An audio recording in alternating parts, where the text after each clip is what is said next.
जय माता दी। कुंडली में बाधक ग्रह। जब बाधक की बात करते हैं तो वो ग्रह जो कहीं ना कहीं रोक लगाता हो या कुंडली में सब कुछ सुचारू रूप से चलता हो, अच्छी चीज़ों को भी रोकने का जो कारक बन सकता है, उसे कहते हैं बाधक ग्रह। अब आप सोचेंगे मैं मार्केश की बात कर रहा हूँ। नहीं, मार्केश अलग है। मार्केश हम हमेशा द्वितीय और सप्तम भाव को मानते हैं, लेकिन एक वो भाव भी है जो बाधक होता है। पहले आप समझिए कि कुल 12 राशियां हैं। 12 राशियों को 3 तरह से बांटा गया है: चर राशियां, स्थिर राशियां और द्विस्वभाव राशियां। और तीनों में 4 राशियां आती है। मेष, कर्क, तुला और मकर चर लग्न है, अर्थात 1, 4, 7, 10। अगर आपके लग्न स्थान में जो प्रथम भाव है वहाँ पे 1, 4, 7, 10 है तो आपका चर लग्न है। और अगर आपके लग्न स्थान पे ऋषभ, सिंह, वृश्चिक, कुंभ अर्थात 2, 5, 8 और 11 लिखा हुआ है तो आपका स्थिर लग्न है। और अगर वहाँ पे 3, 6, 9, 12 अर्थात मिथुन, कन्या, धनु, मीन है लग्न स्थान में तो आपका द्विस्वभाव लग्न है। इन सभी के लिए कोई एक भाव है जो कि बाधक है और उनका स्वामी बाधक होगा। जैसे उदाहरण लेते हैं, अगर चर लग्न है, अगर आपके लग्न स्थान में 1, 4, 7, 10 है तो आपका एकादश भाव बाधक है। अगर आपका स्थिर लग्न है, लग्न स्थान में 2, 5, 8, 11 है तो आपका नवम भाव बाधक होगा। और अगर आपका द्विस्वभाव लग्न है, अगर लग्न स्थान में 3, 6, 9 या 12 लिखा हुआ है तो आपका सप्तम भाव बाधक होगा। थोड़ा डिटेल में और एक्सप्लेन करता हूँ मैं आपको। जैसे तुला लग्न कुंडली ले ली मैंने। तुला लग्न कुंडली में लग्न स्थान में 7 है तो एकादश भाव क्या होगा? 5 अर्थात सूर्य।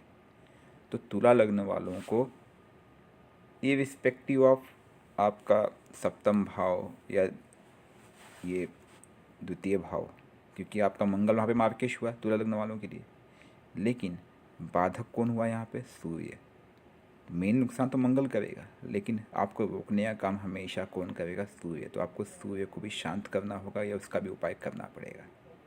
ऐसे अगर मेष लग्न की कुंडली है तो मेष लग्न के लिए शनि देव आपके बाधक हुए, अर्थात आपके लग्नेश मंगल हुए लेकिन शनि आपके बाधक होंगे। इस बात का आपको ध्यान देना है, ठीक है। और मेष लग्न वालों के लिए शुक्र आपके मार्केश होंगे और बाधक होंगे शनिदेव। तो आप ऐसे ही अपनी कुंडली का देखिए कि आपकी कुंडली में बाधक कौन सा है, और केवल केवल मार्केश को ही मत देखिए, बाधक ग्रह का भी उपाय कीजिए। कई बार आपको पता नहीं होता है कि बाधक ग्रह भी आपको रोक रहा है और बाधा उत्पन्न कर रहा है, और आप हमेशा मार्केश की ही बात करते हैं कि मैं मार्केश मुझे दिक्कत दे रहा है। नहीं, मैंने ये देखा है। एक कुंडली मेरे पास आई थी, तुला लग्न की आई थी, जिसमें मार्केश तो चलो ठीक है, लेकिन उनको सुख में बाधक कौन बने थे? सूर्य। क्योंकि सूर्य बाधक थे और वो सुख भाव में जाके बैठ गए थे, और इसलिए उनको सुख नहीं मिल पा रहा था। तो ऐसे जातक को हमने उपाय कहा कि आपको सूर्य का उपाय भी करना ही होगा। जब तक सूर्य का उपाय नहीं करेंगे आपको सुख नहीं मिल सकता, क्योंकि सुख भाव में बाधक बैठे। बाधक ग्रह जहाँ बैठता है वहाँ पे बाधा डालता है, जिस भाव में बैठेगा वो, भले चाहे जहाँ बैठे। इस बात का आपको विशेष ध्यान रखना है। तो ये है कुंडली में बाधक ग्रह। और आप अक्सर अपनी कुंडली में देखिए कि आपका जो बाधक ग्रह होगा वो जहाँ बैठा होगा उस भाव में आपको कमी अवश्य लाई होगी। और आप नीचे कमेंट में डालिए, 100% मैं बोलता हूँ, ये सबके साथ पाया गया है। जिस भाव में बाधक ग्रह बैठेगा वहाँ कमी लाएगा, चाहे कोई भी राशि हो। अगर मिथुन लग्न की कुंडली है तो उसके बाधक मंगल होंगे, देख लेना आप।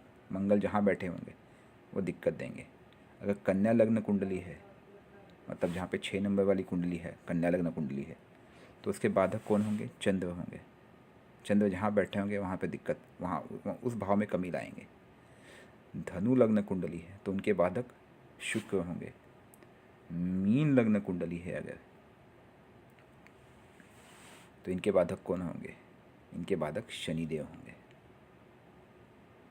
ऐसे ही अगर कुंभ लग्न कुंडली है तो इनके बाधक बृहस्पति होंगे। वृश्चिक लग्न कुंडली है 8 नंबर की, तो इनके बाधक बुध होंगे।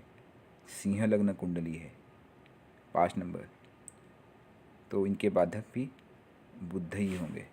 वृषभ लग्न कुंडली है 2 नंबर, तो इनके बाधक बृहस्पति होंगे। मकर लग्न कुंडली है 10 नंबर, तो इनके बाधक मंगल होंगे। तुला लग्न मैंने बता दिया कि तुला लग्न में बाधक सूर्य है। कर्क लग्न कुंडली है 4 नंबर, तो इनके बाधक शुक्रदेव होंगे। और अगर मेष लग्न कुंडली है 1 नंबर, तो इनके बाधक शनिदेव होंगे। जो मैंने आपको बताया, ये जिस भाव में बैठे होंगे उस भाव में अवश्य कमी लाए होंगे, या वहाँ पे आपको ज़्यादा एफर्ट्स लगाना पड़ा होगा। ये आप अवश्य देखना। भले वो धन भाव में बैठे हो, सुख भाव में बैठे हो, विद्या भाव में बैठे हो, सप्तम भाव में बैठे हो, जहाँ भी बैठे हो, उनका उपाय आप कर लीजिए। बाधा अगर दूर होगी, प्रॉब्लम अपने आप सॉल्व हो जाएंगे। जय माता दी।